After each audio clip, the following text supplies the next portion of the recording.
What's going on, everybody? Welcome to today's YouTube video. We got another whiteboard talk with Coach Jack, all about vacation cheat codes, things that you can do to stay lean and stay ripped while going on vacation and enjoying yourself. And this is coming from personal experience. I've had back-to-back vacations, traveling, I would say, probably 15 out of the last 21 days, being consistent with my goals, still staying on track, and of course, enjoying my experiences. I still have my abs, I'm still lean, actually just got down to my previous low weigh-in before my vacation. So things are going well. I'm gonna give you guys the breakdown of how to do that yourself. But if you are looking to lose weight before you go on a vacation, so you wanna make sure that you have the ripped look when you actually go to the beach and take your shirt off, check out jackedcookbook.com. What I've done is actually taken my over 120 high protein, low calorie recipes and added 5 bonuses all about how to lose fat in the next 90 days. I go over everything step by step about what you will need to lose fat in the next 90 days. You can lose upwards of 20 to 30 pounds. It has a step-by-step guide, a fat loss kickstart guide, how to track your macros, what your macros should be, and everything you need there. So check out jackedcookbook.com. Now let's get into the video.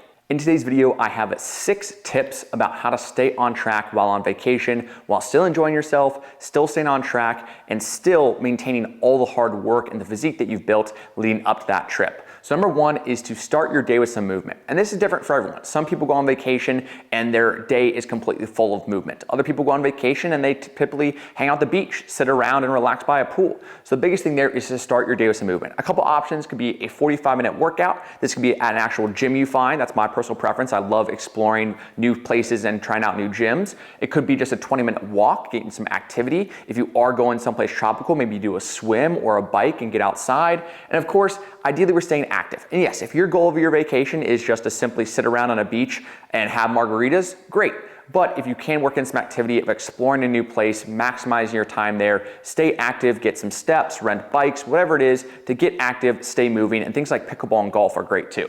Number 2, prioritize your protein. And this is probably the most important one, as protein tends to drop dramatically when we travel. We don't have the same access to maybe our proteins that we do at home, our powders, our shakes, even maybe just cooked chicken or things like that we have on hand at home. A lot of times protein drops. So a big thing here is making sure you have protein at every meal. So when we do go ahead and wake up, we're not just having a pastry, but maybe we're gonna have a Greek yogurt as well, or some eggs and egg whites. Or when we do go out to eat, we're gonna get some salmon or some fish on the plate, or maybe have some grilled chicken. Whatever that looks like, making sure we get protein with every meal because it's very filling. It's gonna keep you nice and satiated without having to reach for constant snacks all day.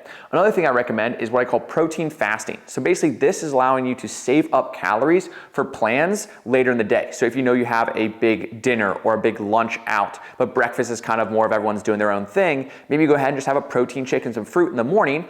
In this case, protein fasting, focus on just protein first and saving up calories for later in the day. This is something I practice often. If I know we're going out to eat that night, I wanna have appetizers and food with everyone and maybe have some dessert, I'm gonna keep my main meals, as in my breakfast and lunch, very, very protein focused and lower calorie and save up more calories for that dinner and not feel like I'm sacrificing.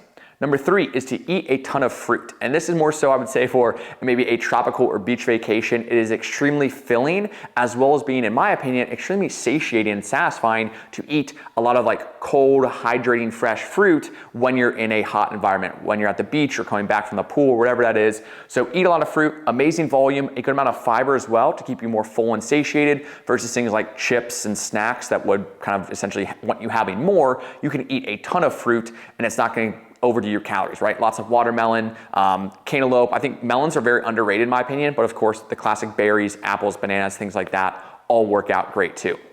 Next, we're going into the indulge, but in moderation category. And this is one of the biggest things where people think they need to sacrifice a ton to get lean, stay lean, and enjoy life. I and many of my clients are walking examples that you can still have a lot of indulgence and still enjoy life and have a lean, chiseled body, whatever you want to call it, 6-pack, and of course, while having a balance. So big thing here is indulge but in moderation. Now, if you think a 10,000 calorie challenge is really going to enhance your vacation, trust me, it's not. It's gonna make you feel really, really bad. That's the big thing where it's like, okay, I don't need to do a 10,000 calorie challenge, but I still wanna make sure I have my quote unquote hell yeah moment. So if it's a hell yeah moment, I want you to indulge. If truly having that third Corona at dinner is going to enhance your experience that much more, then go for it. If having that pastry at the special, let's say bakery or bake shop that you only have access to at that location, is that gonna enhance your experience? Then hell yeah. but is having a bag of chips with lunch going to really enhance your experience? Is having that, let's say, fourth margarita at dinner really going to enhance your experience? That's what I want you to think about. If it's a hell yeah moment, go for it. I fully support it. I do the same. But if it's not, then maybe have a consideration, say, okay, do I really need this? Secondly, is a unique food or food item that is unique to that location that you can only get there, right? Maybe it's fresh seafood at a place down in Florida. Maybe it's something special from New York. Like I just was at one of my trips was a couple bakeries, a couple spots that are very specific to New York. Of course, I'm gonna have some pizza, some bagels, and some ice cream when I'm in New York. The biggest thing there is it's my hell yeah moment, because those are unique foods that can only get there versus things like, I don't know, bags of chips and candies and things like that you can get anywhere, right? I'm not gonna go ahead and waste my calories or honestly waste my energy on those things versus the things that are my hell yeah moments unique to those locations. So indulgence within moderation, because there is overconsumption. That's gonna make you feel sluggish and tired and probably just worn down the next day if you're not fueling your body properly to some extent. Number 5, stay hydrated. I think this is especially true for when you're going on a beach vacation or a tropical trip.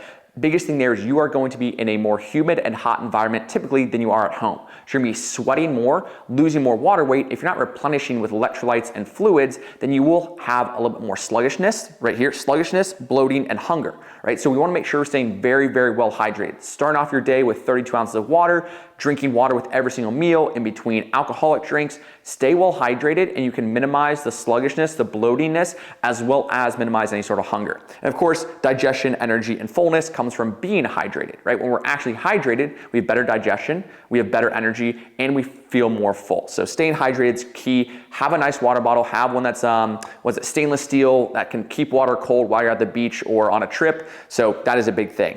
And of course, relax and enjoy your trip. It is probably about the vast majority of people, let's say you go on 2 vacations a year for a week. Let's say you have a couple birthdays, major holidays, Christmas, Thanksgiving, 4th of July, Easter, whatever it is.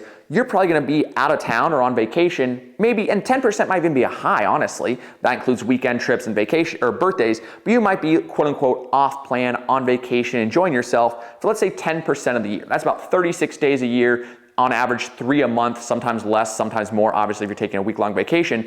But this 10% does not make up your identity of a healthy and fit individual, right? It's the 90% that really matters. It's the week leading up to the trip. It's the week coming back from the trip. It's everything in between those major holidays that matters the most. So when you're on these trips, enjoy yourself. Have a little more food. But the key there is keep it to that 10% range, not letting a vacation spiral into coming home and continuing to eat junk food and not track calories and not be on point with your workouts. Let the vacation be its vacation. Focus on these other 5 goals of staying hydrated, indulgence in moderation, focusing on protein, movement, all those kind of things that, in my opinion, enhance and make a vacation more fun.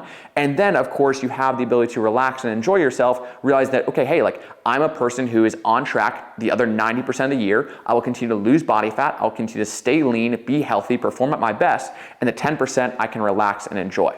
But that's my vacation cheat codes.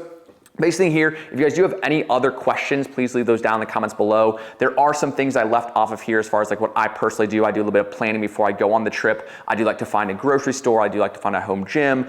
There's another thing you can maybe add as far as like to prioritize protein, eat tons of fruit, is to hopefully find a grocery store when you do go to a location, whether it be vacation in the United States. Obviously it's gonna be pretty easy. If you go on a trip out to Europe or somewhere like that, finding a way to get some whole foods and still have some groceries on hand is great. So you're not buying every single meal out, even saves you some money, which is awesome. So some other things in there, but most importantly, when you do go on vacation, enjoy yourself, stay active, explore a new area, really maximize that time with your family and friends. And yeah, I'll kind of wrap things up here. But more than anything, I just want to be myself as well as my clients, be a walking example of what this looks like, right? It is easy to kind of think like, oh, like they're special. I can't do what they do. But it is simple habits just like this, repeated over time, that keep you on track. And of course, the 90 percentile, right? When I go on vacation, I don't track calories. I eat whatever I want. I drink whatever I want. And I will say within moderation, like I'm not just doing 10,000 calorie challenge. I think I'd actually make myself sick, but I eat whatever I want. I have a couple of these kind of priorities in mind and I can still stay on track. And like I said, I went on vacations. I've been traveling so many weekends in a row too. And I still am able to have the results I'm looking for and stay lean because of this 90-10 rule, and of course because of all these little habits. So if you do have any questions, make sure to leave those down in the comments below, but I'll wrap things up here. Hopefully that helps. Hopefully it's in time for some of your guys' vacations. And of course, if you are looking to lose some weight, check out jackedcookbook.com, or if you are looking for more one-on-one support with your journey of losing weight and gaining the best shape of your life, check out Jacked Body Systems. That is my one-on-one coaching program where I help individuals completely transform their bodies and their life. So without further ado, I'll wrap things up here. Make sure to like, comment, subscribe if you haven't already. See you guys next time. Peace.